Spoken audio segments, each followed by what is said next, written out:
In this example, we're going to be figuring out the quadrant based on sine and cosine being less than 0 or greater than 0, whether we're in quadrant 1, 2, 3, or 4.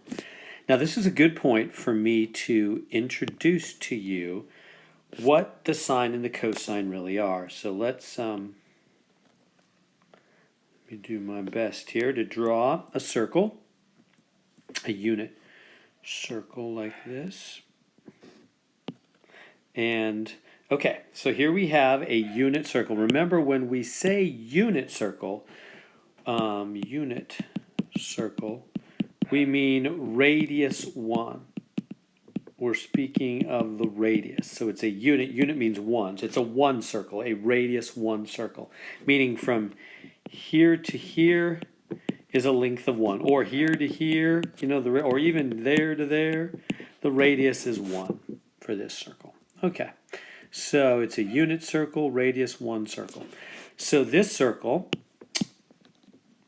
has sine and cosine values along the edge. Now, this is a good point for me to stop and say, what is really the sine and the cosine? I mean, what are they? You might have had some trig before, and I wonder if somebody asked you, what is a sine or a cosine? Like, what is it really? The answer to that question is it's really made up. Sine and cosine are made up. All of trigonometry is made up. Let me push that further. All of math is made up.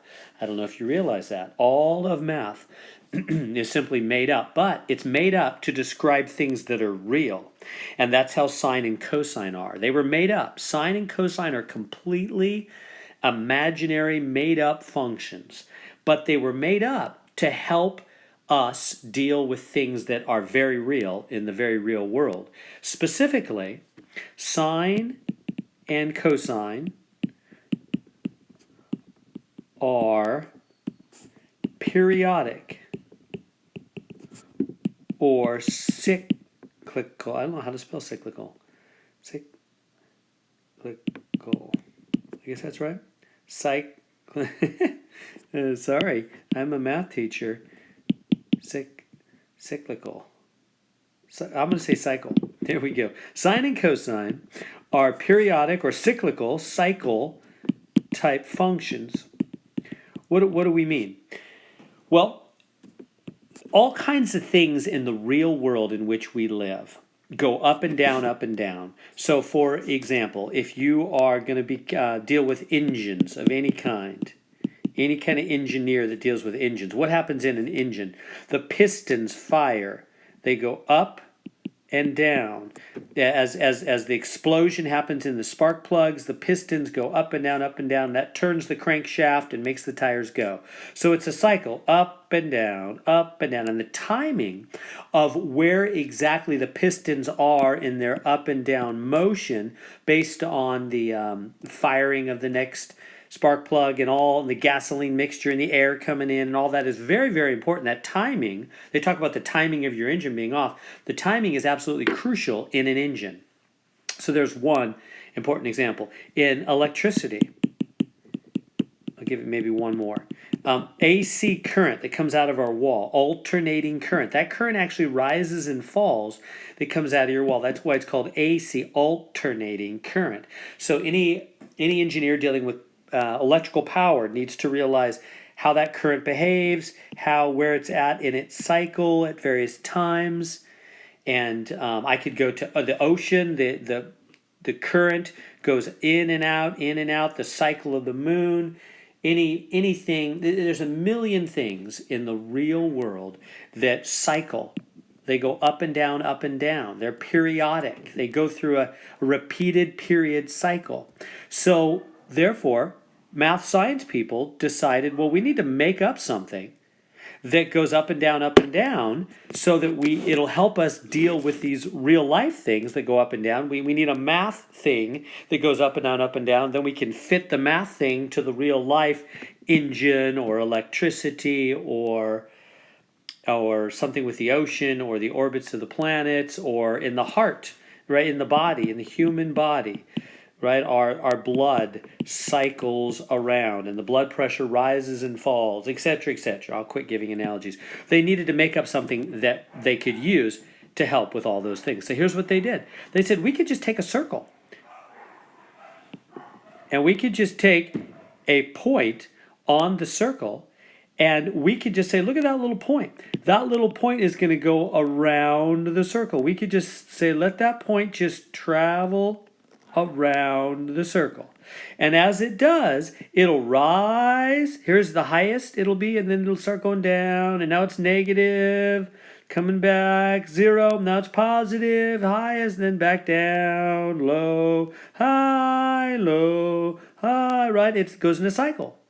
So that's exactly what they did. They said, we're going to let this dot go around, and we're going to say how high that dot is at any time. The height of that dot, I don't know where to write this. I'll put it over here. The height, well, I can write it right here. The height of that dot is the sine of the angle. Call this T. I'll call that angle T. You could call it theta or Joe or whatever you want. The sine of that angle, the sine of T, is going to be the height, and how far over the x coordinate, that's going to be called the cosine. So this is the y, this is how far over, this is the x.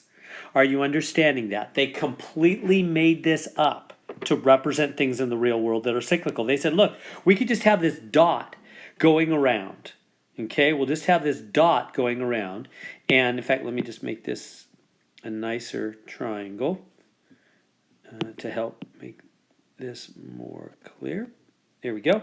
So, and this would be a little right angle right here. They just said, we're going to make the height. So this is a point. This is a point that has an x, y, there's a comma here. It has an x, y coordinate, right? How far over it is its x. How far up it is its y. Well, they said, let's make the x the cosine of t. T is this angle. So if you start at 0 degrees and you turn to some angle and then you shoot out and you hit a point on the unit circle. So this radius is 1 right here. This is the unit circle, radius 1. So if you turn to some angle t and you shoot out and you hit this point, shoot out a distance of 1, so it's a unit circle, hit a point on the edge of the circle, radius 1, you're going to have an x coordinate and a y coordinate. We could just make the x coordinate cosine and the y coordinate sine of that angle t that led us there. And that's the definition of cosine and sine. They just made that up so that sine and cosine would be cyclical, and we could use them to represent all kinds of things in the real world that are cyclical. So basically, long story short, and I'll be giving you more of the story in the other parts, the sine is the y-coordinate. By definition, they made it that way.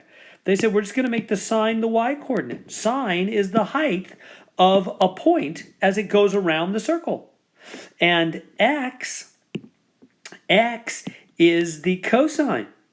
It's how far over the point is as it goes around the circle. That's the cosine.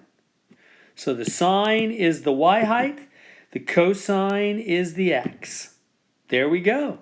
So they defined it that way. So it would fit things so we could use it to fit things in the real world that are cyclical. So when this is your introduction, let's start off. Whenever they say sine, something about the sine, you should think, oh, y. Because sine, notice, is the y coordinate. So they're saying y is less than 0. When they talk about cosine, they're talking about x. So they're saying x is less than 0. So on this part A here, they're saying, tell me where you're at. What quadrant are you in when y is less than 0? Because they said sine of the angle t. And sine is less than 0 and cosine is less than 0, meaning sine and cosine are both, x and y are both negative. So where are you? Let's think about that. So if you start here at the origin and you have a y value and an x value that are both negative, you'll go back and down. You'll be in this quadrant, right? This is a negative x and a negative y. Remember how the quadrants go? This Let me label them for you. This is quadrant 1. This is quadrant 2. We use Roman numerals, so not to confuse with the coordinates of points. And this is quadrant 4. So we start here. Quadrant 1 starts here because that's where 0 degrees begins. This is the first quadrant. So that's why we go 1. That's why we go counterclockwise with the quadrants, because that's how the angles were defined, right? 0 degrees starts right here by definition, and then you go up. That makes sense. Positive is up. So that's why it's 1, 2, 3, and 4. So if your x and y are both negative, like part A says, then you're back and you're down. You're in quadrant 3. Quadrant 3 is what they want. Well, they want us to just give it like this. Quadrant 3. Now, what if your sine is greater than 0? Remember, that's y value. By definition, sine is the y value, and cosine is the x. So it's okay, what if your y is greater than 0, and your x is less than 0? Well, then you're back and you're up, right? You got a negative x and a positive y, right? X is less than 0, that's negative. Negative, and this x was also negative. Y is greater than 0 is positive. Oh wait, that one wasn't positive, was it? That one was negative, but this one, this y greater than 0, that's positive. So if your x is negative and your y is positive, you're back and you're up. You're in the second quadrant. Okay? How about this next one? Sine is greater than 0. They're saying y. Remember, sine is defined to be y.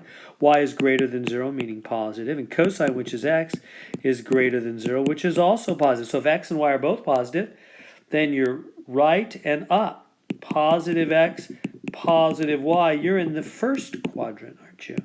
First quadrant if x and y are both positive. And finally, last one, what if sine is less than 0, so that's y, because sine is defined to be y value, less than 0, which is negative. Y is negative, and cosine, which is the x value, is positive, greater than 0. So at y is negative, so x is positive, y is negative. Positive x, negative y, boom, you're right here. Positive x, negative y, you're right and down. You're in the fourth quadrant, so like this, fourth quadrant.